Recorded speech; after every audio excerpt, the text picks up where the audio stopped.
How's it going, guys? We have a past little question for Gastro. Before we get started, please subscribe to the channel. I really appreciate it. Give the video a like. I really appreciate it. And find me on Instagram, Mehlman_medical, MEHL_medical. Links down below. And find us on Telegram. Links to Telegram group and channel down below. Now, how about we start the clip? So, 1-week-old boy, 39 weeks gestation. APGAR scores at 8 and 9 minutes. The fuck am I saying? At 1 and 5 minutes were 8 and 9 respectively. So these are the conditions at birth versus at resuscitation respectively. You don't need to obsess over it for USMLE. It's more 2CK3 stuff. So appearance, pulse, grimace, activity, respirations. And the point is 8 and 9 are fine. His birth weight was 3,500 grams. It's normal. So if 4,000 grams or greater, that's macrosomic, things like maternal diabetes. So we've got this x-ray here, which is our very buzzy double bubble sign, isn't it? So you've got a bubble, massive gastric bubble, basically the whole stomach it looks like here, it can be smaller. And then you have this duodenal bubble, which the thalamus likely explanation for the patient's findings. Choice A, failure of rotation proximal bowel is wrong. So this is going to be congenital midgut volvulus, and it's a very fancy, obscure mechanism embryologically where, not a troll, you have the proximal bowel that has to do a 270-degree counterclockwise rotation about the superior mesenteric artery.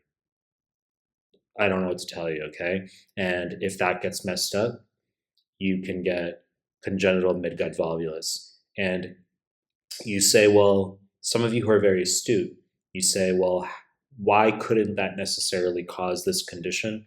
It's more that for USMLE, they're never going to give you an abdominal x-ray showing you this double bubble sign for congenital midgut volvulus.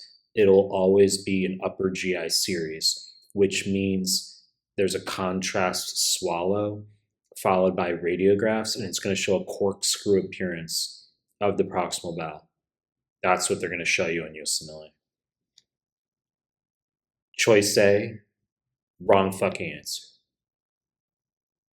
Choice B, germline mosaicism is wrong.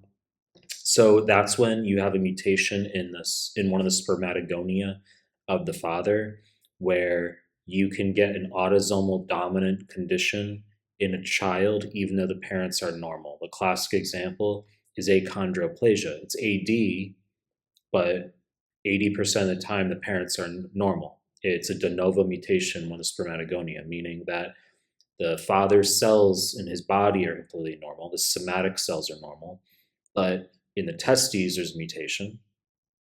So 50% of the offspring would have achondroplasia.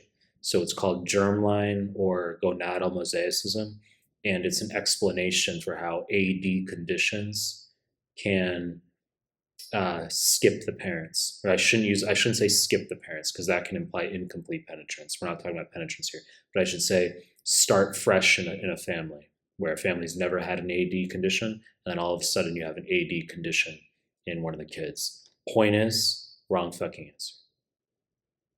Choice C, hypertrophic musculature is wrong, so that's pyloric stenosis. So you would do an ultrasound, not an abdominal x-ray, and it could show you your olive-shaped hypertrophic pylorus muscle, and that, of course, is going to be forceful projectile vomiting. Usually occurs in firstborn males, and it's usually at a few weeks. So 2 to 6 weeks, let's say. It's not a rule, but they'll give you forceful projectile non-bilious vomiting, whereas duodenal atresia occurs within the first 24 to 48 hours of life generally. Okay, within the first week of life, and it's bilious vomiting because you've got obstruction at the distal to where the ampulla vater enters the duodenum, whereas pyloric stenosis, the obstruction is clearly more proximal. So another high yield point about this pyloric stenosis is USMLE wants you to know it's a one-off developmental defect, polygenic. So the same thing with cleft lip, palate, heart defects, ASD, VSD. You say, well, couldn't those be part of syndromes? Absolutely. But they're usually idiopathic polygenic, usually, okay? So that's what they want you to know for pyloric stenosis. Wrong fucking answer.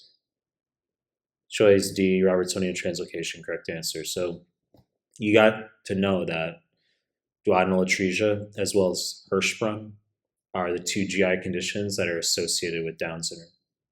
Okay, it's something like 30% of those with duodenal atresia have Down syndrome, and something like 15% of those with Down syndrome have duodenal atresia. You don't need to memorize percentages. The point is you have that strong association.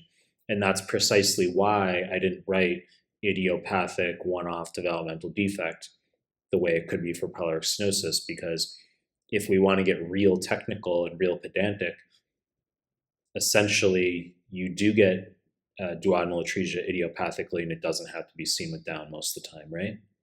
But the association is very strong, so that's what you have to memorize for USMLE. They're not going to play trivia with you, don't worry. So pyloric stenosis, polygenic idiopathic is what they want. Duodenal atresia, yes, it can be polygenic idiopathic, but they're going to make the Down syndrome association on USMLE is the key thing to remember. And trisomy 21 is duodenal atresia, but you can get Robertsonian translocation as a 4% cause of Down syndrome, which is where you've got the long arm of chromosome 21 somehow attaches to chromosome 14 and is passed along. So rather than having the 95% occurrence where you have meiotic non-disjunction in a woman who's usually 40 plus, rather than that mechanism, you're going to have just the Robertsonian translocation where the mother can be younger and the child can end up with Down syndrome, okay? And the 1% is somatic mosaic Down, which is a post-fertilization mitotic error.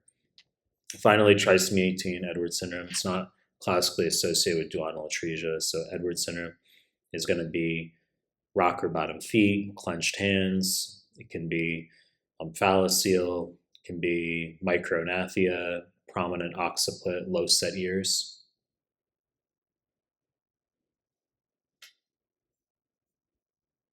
Wrong fucking answer.